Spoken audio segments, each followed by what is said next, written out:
Bio classes channel में सभी बच्चों का फिर से बहुत बहुत स्वागत है। हम कर रहे थे क्लास 12 का लेक्चर, क्लास 12 का चैप्टर 6 हम लोग कर रहे हैं, that is molecular basis of inheritance. Already इसके 9 लेक्चर्स अपलोडेड हैं। अगर आप लोगों ने नहीं देखा हो तो उसे देख लीजिए, ठीक है, और चैनल के साथ बने रहिए। ये है इस चैप्टर का last lecture, that is DNA fingerprinting. तो चैनल के साथ बने रहिए और देखते रहिए बायो क्लासेस। शुरू करते हैं हम। छोटा लेक्चर है ये, ध्यान से देखिएगा। डीएनए फिंगरप्रिंटिंग, ये स्लाइड जो दिखा रही है, जो डीएनए फिंगरप्रिंटिंग की जो रिजल्ट शीट बनती है वो उसकी स्लाइड है। आफ्टर एक्सरे रेडियो आइसोटोप के बाद जो एक्सरे फिल्म लगा करके उसके बाद जो फोटोग्राफ ली जाती है, ये इस तरह की स्लाइड लास्ट में मिलती है, जिससे बैंड्स के थ्रू हम कंपैरिजन करते हैं, ठीक है। डीएनए फिंगरप्रिंटिंग टेक्निक, ये ऐसी टेक्निक है जिससे हम वेरिएशंस, जो इंडिविजुअल्स के बीच में जो वेरिएशंस होते हैं उसको आइडेंटिफाई करते हैं। अभी हमने लास्ट लेक्चर में पढ़ा था कि 99.9% जीनोम ह्यूमन का, सारे ह्यूमंस के 99.9% जीनोम सिमिलर होते हैं। न्यूक्लियोटाइड बेसिस को अगर हम देखें तो इतने sequences 99.9% of what, of 3 × 10⁻⁶ base pairs जो होते हैं वो सिमिलर होते हैं। केवल 0.1% ऑफ द जीनोम में डिफरेंस पाया जाता है। लेकिन ये जो 0.1% है, ये भी डिफरेंस इतना है कि जिसकी वजह से हमें सारे इंडिविजुअल्स ह्यूमन बींग्स के डिफरेंट दिखाई देते हैं, ठीक है। तो ये बहुत माइन्यूट डिफरेंस है, लेकिन ये बहुत ही ऑब्वियस डिफरेंस है। और इस डिफरेंस को आइडेंटिफाई जो सबसे अच्छी टेक्निक है, दैट इज डीएनए फिंगरप्रिंटिंग, इसके थ्रू किया जाता है। इस टेक्निक को डेवलप किया था साइंटिस्ट डॉक्टर एलेक जेफरी ने, ओके।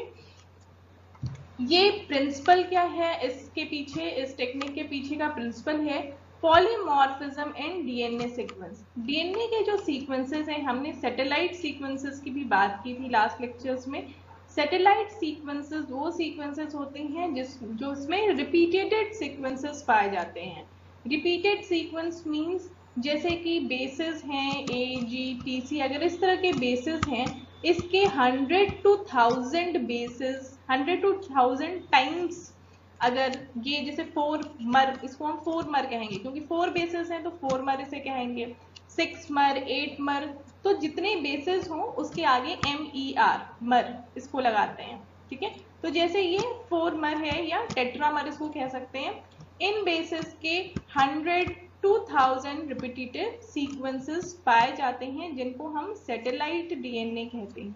तो इन सैटेलाइट डीएनए मेनली ये पाए कहाँ पे जाते हैं? ये पाए जाते हैं क्रोमोसोम के सेंट्रोमियर के आसपास के पोर्शन में। जो सेंट्रोमियर पोर्शन होता है उसके साइड्स में, उसके बगल के आर्म्स वाले पोर्शन में मेनली ये माइक्रोसैटेलाइट्स डीएनए पाए जाते हैं। इन्हीं रीजन्स में वेरिएशन, जो ये 0.1% वेरिएशन पाया जा रहा है, ये इन्हीं पोर्शंस में पाया जाता है। ये वेरिएशंस कैसे हो सकते हैं?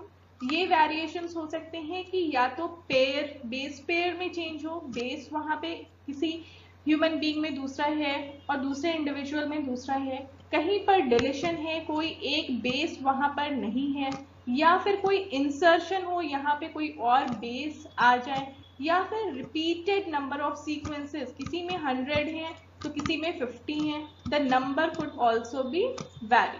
तो ये चेंजेस, जितने भी टाइप्स के चेंजेस हैं, ये ही बेसिस होते हैं इस पॉलीमॉर्फिज्म के लिए, इस डिफरेंस के लिए जो ह्यूमन बीइंग हर इंडिविजुअल में अलग पाए जाते हैं, ठीक है।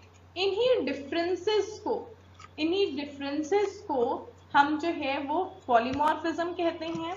और जो ये शॉर्ट न्यूक्लियोटाइड हैं, जैसे AGTC हमने एग्जाम्पल लिया था, इनमें जो भी डिफरेंस पाया जाएगा इसी को हम कहते हैं वेरिएबल नंबर टैंडम रिपीट्स। जैसे अभी हमने कहा कि किसी इंडिविजुअल में अगर AGTC 100 टाइम्स है, किसी क्रोमोसोम में 100 टाइम्स है और दूसरे इंडिविजुअल में 50 टाइम्स है, तो ये क्या हुआ, वेरिएबल इन नंबर हो गया। टैंडम रिपीट्स जो हैं वो वेरिएबल इन नंबर है। तो बेसिस जो होता है ये डीएनए फिंगरप्रिंटिंग का, मेनली डिलीशन, इंसर्शन, ये चेंजेस कम पाए जाते हैं। मेनली जो डिफरेंस होता है ये नंबर, रिपीट्स के जो नंबर हैं इसमें ये डिफरेंस पाए जाते हैं, इसलिए इसे कहते हैं वेरिएबल नंबर टैंडम रिपीट्स। तो डीएनए फिंगरप्रिंटिंग ये मेनली आइडेंटिफाई करता है वीएनटीआर रीजन्स। तो ये जो रीजन्स हैं, जो माइक्रोसैटेलाइट वाले रीजन्स हैं, जिनमें की रिपीटेड सीक्वेंस के नंबर वेरिएंट हैं डिफरेंट इंडिविजुअल्स में, किसी में कुछ नंबर्स हैं, वेरिएबल नंबर्स जो हैं किसी में कुछ हैं, किसी में कुछ हैं। इन रीजन्स को कहते हैं वेरिएबल नंबर टैंडम रिपीट्स। और ये इनहेरिटेड कैरेक्टर्स होते हैं जो पेरेंट से ऑफस्प्रिंग में मिलते हैं। VNTR ऑफ 2% ये सेम लेंथ और सेम सीक्वेंस के हो सकते हैं, लेकिन कुछ सर्टेन पॉइंट्स पर ये जरूर एक दूसरे से अलग होते हैं। तो हर एक इंडिविजुअल का, जैसे हम कहते हैं हर एक इंडिविजुअल का फिंगरप्रिंट अलग होता है, उसी तरह हर एक इंडिविजुअल का VNTR रीजन में कोई ना कोई डिफरेंस पाया जाता है। इसलिए this VNTR region is the unique property of an individual. हर एक आदमी का, हर एक ह्यूमन बीइंग का ये VNTR रीजन जो होता है वो एक यूनिक प्रॉपर्टी होती है, ठीक है, जो किसी और से मैच नहीं करती है। आइडेंटिकल ट्विंस में भी फिंगरप्रिंट्स सेम हो सकते हैं, लेकिन VNTR रीजन डिफरेंट होते हैं। तो VNTR रीजन ये बहुत ही यूनिक प्रॉपर्टी है, इसलिए अब इसका बहुत ही ज्यादा यूज होता है। मेथोडोलॉजी क्या है डीएनए फिंगरप्रिंटिंग करने की? सबसे पहले डीएनए को जो भी सेल्स हैं ऑब्टेन, जैसे क्रिमिनल एरिया में जो भी सेल्स मिलती हैं, हमें हेयर की सेल्स मिल रही हैं, हेयर का जो रूट पार्ट होता है जिसे फॉलिकल कहते हैं, उसकी सेल्स लेते हैं, या ब्लड सैंपल या सीमेन सैंपल, ठीक है। तो इन सैंपल्स से पहले डीएनए को आइसोलेट किया जाता है। डीएनए को आइसोलेट करने की भी डिफरेंट टेक्निक्स हैं, जिसको हमको अभी उसमें बहुत ज़्यादा डीपली नहीं जाना है। बस इतना समझिए कि डीएनए को हम आइसोलेट करते हैं, डिफरेंट डिटर्जेंट्स यूज़ करते हैं, उसे आइसोलेट करते हैं, फिर उसमें से जितनी इम्प्योरिटीज़ हैं, क्योंकि सेल में केवल डीएनए ही नहीं है, आपके बहुत सारे मैटर्स हैं, आरएनए है, प्रोटीन है, कार्बोहाइड्रेट है, अदर ऑर्गेनेल्स हैं, तो उन सबको रिमूव करते हुए डीएनए को आइसोलेट किया जाता है by high speed refrigerated centrifuge. Refrigerated centrifuge क्यों यूज करते हैं? सेंट्रीफ्यूज क्या होती है? एक मशीन होती है जो रोटेट करती है, मिक्सर की तरह से रोटेट करती है, जिससे हम पैलेट और सुपरनेटिन को अलग करते हैं। ये रेफ्रिजरेटेड इसलिए यूज करते हैं क्योंकि अगर टेम्परेचर हाई हो जाएगा तो डीएनए डिग्रेड भी हो सकते हैं। After extraction from the cell, cell से बाहर आने के बाद डीएनए को हमें हमेशा लो टेम्परेचर पे रखना होता है, इसलिए रेफ्रिजरेटेड सेंट्रीफ्यूज यूज करते हैं। एक बार डीएनए एक्सट्रैक्ट हो गया, उसके बाद इन डीएनए की मल्टीपल कॉपीज बनाई जाती हैं, ठीक है। कोई डीएनए का स्ट्रैंड है, उसकी हम 1000 to 10,000 कॉपीज बनाते हैं। इसको बनाने के लिए पॉलीमरेज चेन रिएक्शन का यूज होता है। ये पॉलीमरेज चेन रिएक्शन, ये हम आगे के लेक्चर में बायोटेक्नोलॉजी वाला जब पोर्शन पढ़ेंगे उसमें पॉलीमरेज चेन रिएक्शन को डीपली पढ़ेंगे। पॉलीमरेज चेन रिएक्शन का मतलब यही समझ लीजिए, जैसे रेप्लिकेशन हमने पढ़ा था, रेप्लिकेशन में क्या होता है, डीएनए की मल्टीपल कॉपीज बनती हैं, हर बार डुप्लीकेशन होता है। उसी तरह रेप्लिकेशन जो है वो इन विट्रो कंडीशन है, मींस आपका सेल के अंदर हो रही है। लेकिन पॉलीमरेज चेन रिएक्शन आप लैब में करते हैं, ट्यूब्स में करते हैं, ठीक है। तो ये टेक्निक जो है ये एक्सपेरिमेंटल टेक्निक है और रेप्लिकेशन जो है वो नेचुरल टेक्निक है। पॉलीमरेज चेन रिएक्शन का बेसिस रेप्लिकेशन ही है। रेप्लिकेशन में जैसे कि पॉलीमरेज एंजाइम यूज होता है और डीएनटीपीज यूज होते हैं, उसी तरह पॉलीमरेज चेन रिएक्शन में ये सारी चीजें हम उनको ट्यूब्स में डालते हैं। और पॉलीमरेज चेन रिएक्शन के लिए जो इंस्ट्रूमेंट यूज होता है दैट इज थर्मोसाइक्लर। इस थर्मोसाइक्लर में ये रिएक्शन कराया जाता है और डीएनए के 1000 to 10,000 ऑफ कॉपीज एक्सट्रैक्ट की जाती हैं, ठीक है, लाइक रेप्लिकेशन। तो जो डीएनए था आपका उसके मल्टीपल कॉपीज बन गई। अब इस डीएनए की मल्टीपल कॉपीज जब बन गई उसके बाद रिस्ट्रिक्शन डाइजेशन करते हैं, ठीक है। रिस्ट्रिक्शन डाइजेशन मीन्स डीएनए की मल्टीपल कॉपीज बन गई। अब एक एंजाइम है that is restriction endonuclease. Restriction endonuclease enzyme की प्रॉपर्टी होती है कि वो डीएनए सेगमेंट को स्पेसिफिक साइट्स पे कट करता है, ठीक है। स्पेसिफिक साइट्स कैसे, जैसे कि इको R1 है, इको R1 एक रिस्ट्रिक्शन एंजाइम है, ठीक है। ये रिस्ट्रिक्शन एंजाइम ये आरएनए को डीएनए को कहीं पर भी कट नहीं करेगा। उसको जब GACA सीक्वेंस मिलेगा उस जगह पर ही उसको वो कट करेगा, ठीक है। तो इस तरह के रिस्ट्रिक्शन एंजाइम्स, ऐसे बहुत से रिस्ट्रिक्शन एंजाइम्स हैं, जैसे इको R1 है, HIN3 है, SAL1 है, इको R2 है, ऐसे बहुत सारे रिस्ट्रिक्शन एंजाइम्स हैं। उसको यूज करते हुए डीएनए को स्मॉल स्मॉल फ्रेगमेंट्स में कट कर दिया जाता है, ठीक। अब हमने क्या किया, डीएनए को एक्सट्रैक्ट कर लिया, एम्पलीफाई कर लिया और डीएनए को स्मॉल स्मॉल फ्रेगमेंट्स में कट कर दिया। अब हमें ट्यूब में डीएनए के स्मॉल स्मॉल फ्रेगमेंट्स हैं जो कि सारे एक साइज के नहीं हैं, कुछ छोटे होंगे कुछ बड़े होंगे।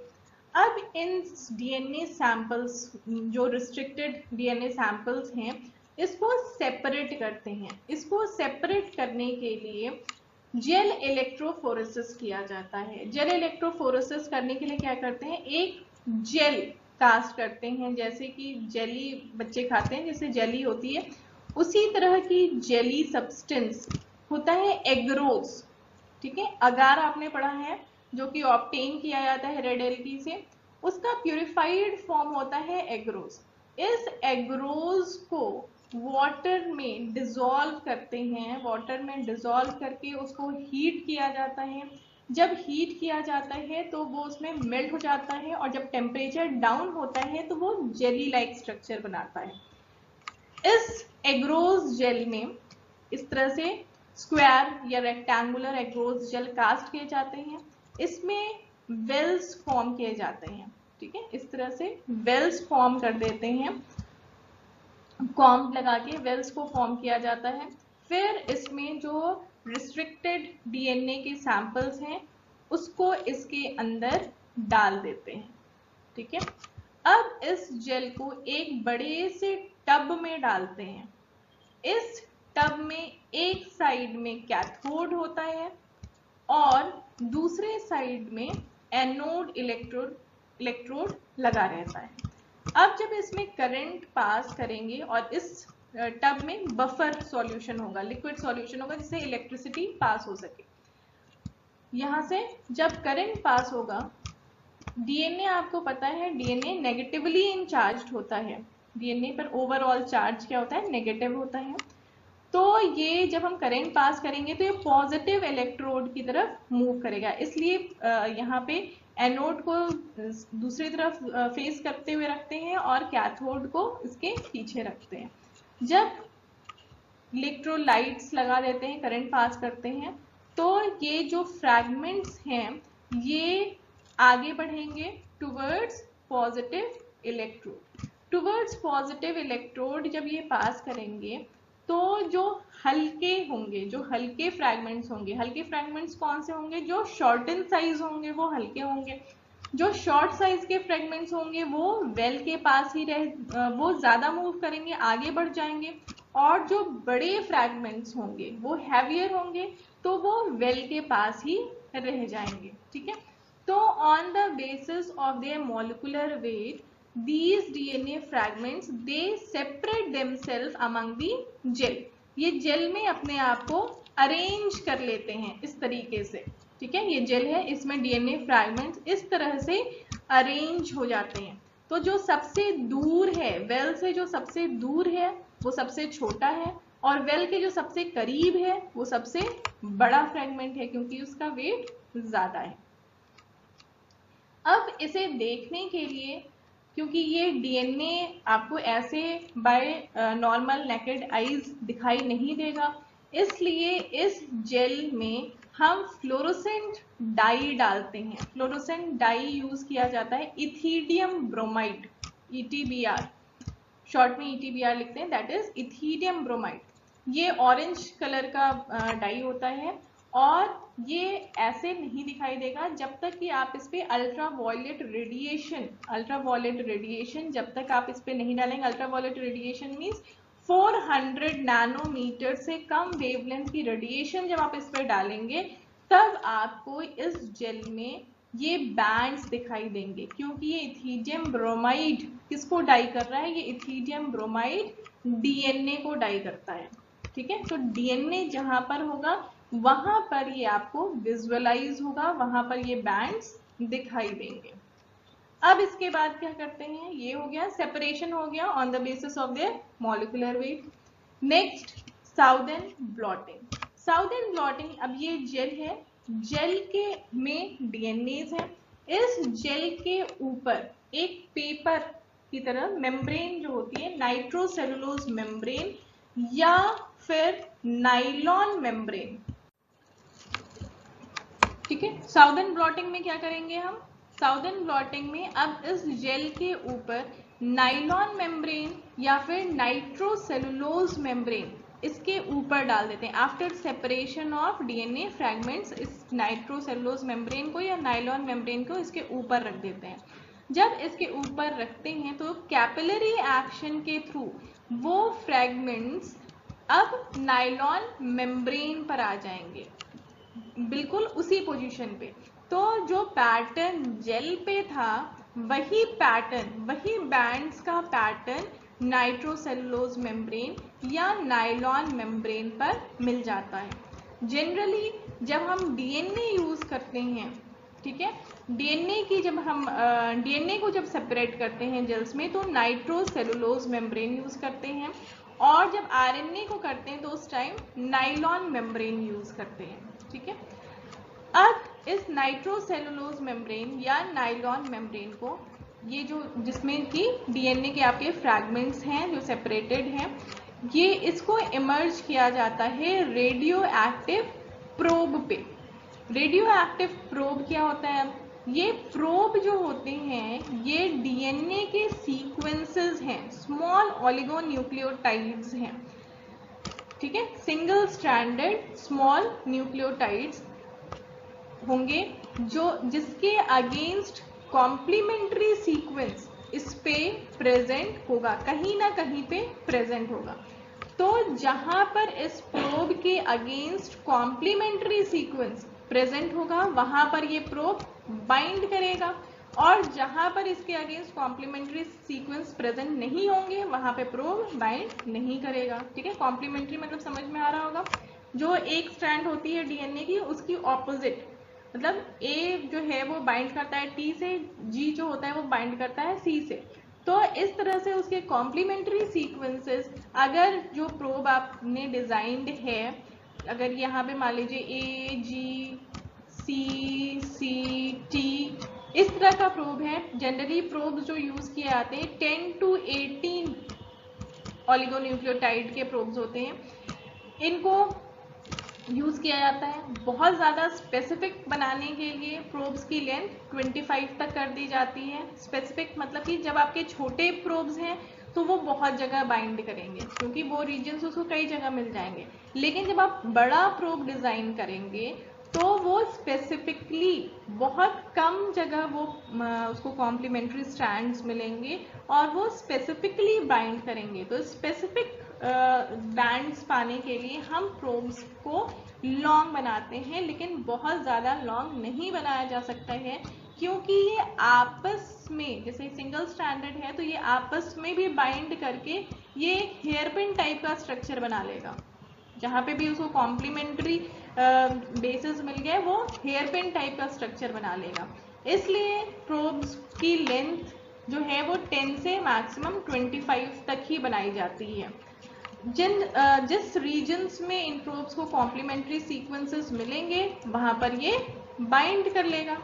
ठीक है, और ये प्रोब्स का नेचर जो यूज हो रहा है ये क्या है, ये रेडियो एक्टिव प्रोब्स हैं। रेडियो एक्टिव प्रोब्स मतलब इनके जो बेसिस हैं, ठीक है, जैसे मैंने बनाया AGCC, इनके जो बेसिस हैं इनको रेडियो एक्टिव बनाया जा रहा है। ठीक है, जो इसमें फॉस्फेट होगा वो रेडियो एक्टिव यूज होगा, जिससे कि हम इसको आइडेंटिफाई कर सके कि कहाँ पर ये प्रोब्स बाइंड हुए हैं। या तो रेडियो एक्टिव प्रोब्स यूज किए जाते हैं या फिर फ्लोरोसेंट प्रोब्स भी यूज किए जाते हैं। फ्लोरोसेंट मीन्स कि उनमें कलर होगा, जैसे कि हर बेसिस के लिए एक आपने फ्लोरोसेंट डाई उसके साथ अटैच कर दिया, तो ये फ्लोरोसेंट बेसिस भी यूज किया जा सकते हैं या फिर रेडियो एक्टिव प्रोब्स भी यूज किए जा सकते हैं। ज़्यादातर आजकल फ्लोरोसेंट ही डाइज यूज किए जाते हैं, क्योंकि रेडियो एक्टिव जो प्रोब्स होते हैं ये बहुत म्यूटाजेनिक होते हैं और ह्यूमन बींग्स को बहुत हार्म करते हैं। इनका डिस्पोजल भी डिफिकल्ट होता है, तो इसलिए रेडियो एक्टिव प्रोब्स की बजाय आजकल हम यूज करते हैं फ्लोरोसेंट प्रोब्स। अब ये यहाँ पर बाइंड कर लिया, जहाँ पर उसे कॉम्प्लीमेंट्री सीक्वेंसेस मिले वहाँ पर बाइंड कर लिया। जब रेडियो एक्टिव प्रोब्स को बाइंड करते हैं उसके बाद उसकी एक बार वॉशिंग करते हैं। वॉशिंग करने से क्या होगा कि जहाँ पर बाइंडिंग नहीं हुई है वो बैंड्स, वो प्रोब्स जो होंगे रिमूव हो जाएंगे। जो जिनकी बाइंडिंग नहीं हुई वो प्रोब्स रिमूव हो गए, वॉश आउट हो गए, और जो बाइंडेड प्रोब्स हैं केवल वही यहाँ पर अटैच्ड रहेंगे। ठीक है, जो केवल बाउंड हुए हैं कॉम्प्लीमेंट्री बैंड से वही यहाँ पे अटैच रहेंगे, और जितने नहीं बाउंड हुए हैं वो वॉश आउट हो जाएंगे।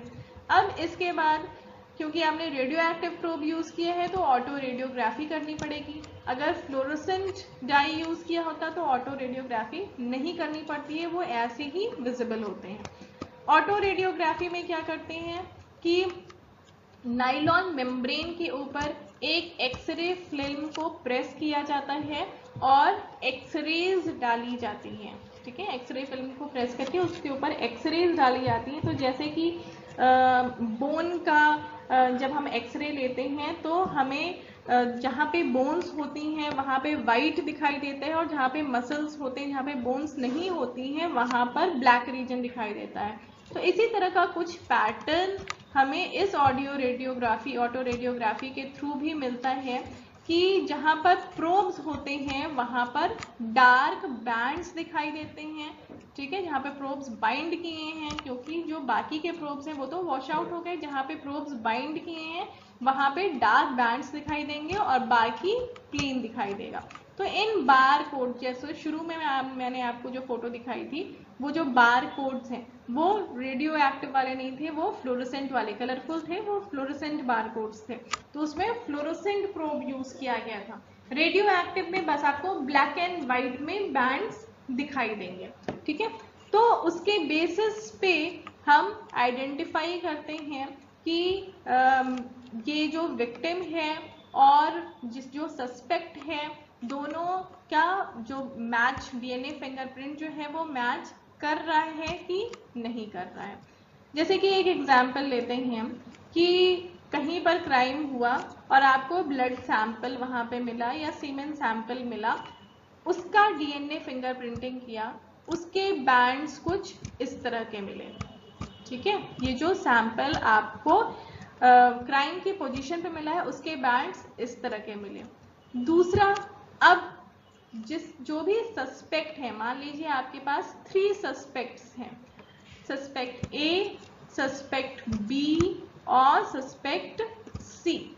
अब तीनों सस्पेक्ट्स का भी हम ऐसे ही बैंडिंग निकालेंगे, डाइजेशन करके, एक्सट्रैक्शन करके डीएनए फिंगरप्रिंटिंग करेंगे। तो मान लीजिए उनके बैंड्स कुछ इस तरह मिले। बी वाले के, जो बी सस्पेक्ट था उसके बैंड्स कुछ इस तरह मिले, सी वाले के बैंड्स जो हुए वो कुछ, सॉरी, सी वाले के बैंड्स कुछ इस तरह से मिले। तो जिसमें ज्यादा होमोजेनाइटी शो करेगा with sample which we obtain from the crime site, वो ही विक्टिम होगा। ठीक है, वो ही जो है वही क्रिमिनल है। तो यहाँ पर जो क्राइम पोजीशन पे आपको सीमेन मिला था, ये उसके बैंडिंग पैटर्न ये थे, और 3 सस्पेक्ट ए बी सी के बैंडिंग पैटर्न ये थे। इसमें से सबसे ज्यादा होमोजेनाइटी ये सी से शो कर रहा है। सी में जो बैंडिंग पैटर्न है वही क्रिमिनल पॉइंट पे जो आपको सीमेन सैंपल मिला उसका बैंडिंग पैटर्न सिमिलर है, मतलब कि जो भी मर्डरर है वो हम इन तीनों में से कौन होगा, उन तीनों में से सी होगा। तो इस तरह से, इसी तरह maternity, fraternity, not maternity, fraternity test भी की जाती है। फादर की टेस्ट करनी है कि who would be the father. तो इस तरह से ही बैंडिंग पैटर्न, चाइल्ड का बैंडिंग पैटर्न हम निकाल लेते हैं इस रो में, जैसे चाइल्ड का बैंडिंग पैटर्न निकाल लिया। अब फादर जो भी सपोज्ड हो सकता है, ए बी सी फादर है, तो इनका बैंडिंग पैटर्न निकाला, तीनों का बैंडिंग, क्योंकि ये दो अलग अलग पर्सन के हैं तो पूरा बैंडिंग पैटर्न सिमिलर चाइल्ड का फादर से नहीं होगा, लेकिन जिससे वो ज्यादा रिलेटेड होंगे। अगर इसमें 4 बैंड हैं तो 2 बैंड्स हो सकता है, 4 बैंड तो नहीं होंगे, 20 बैंड्स मान लीजिए हैं, चाइल्ड में 20 बैंड्स दिखा रहे हैं, तो हो सकता है जो फादर उसका है, रियल फादर है, उसमें 10 बैंड्स, 15 बैंड्स बिल्कुल सेम होंगे जैसे कि चाइल्ड में है, और जो नहीं होंगे उसमें डिसिमिलैरिटी ज्यादा पाई जाएगी।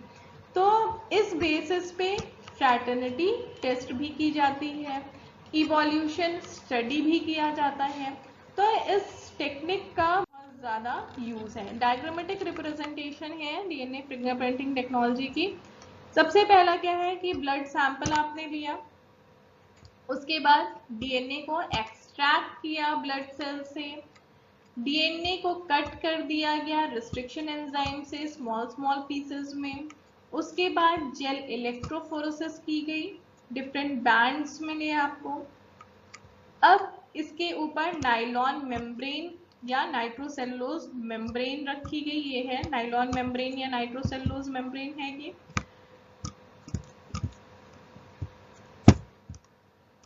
ठीक है, ये नाइट्रोसेलुलोज मेम्ब्रेन इस जेल के ऊपर रख दी गई। अब जो बैंडिंग पैटर्न इस जेल पे था वो कहाँ आ गया, वो नाइलॉन मेम्ब्रेन पे आ गया। अब इसको डाल दिया आपने टैंक में। टैंक में क्या है, प्रोब है जो कि रेडियो एक्टिव लेबल्ड प्रोब है।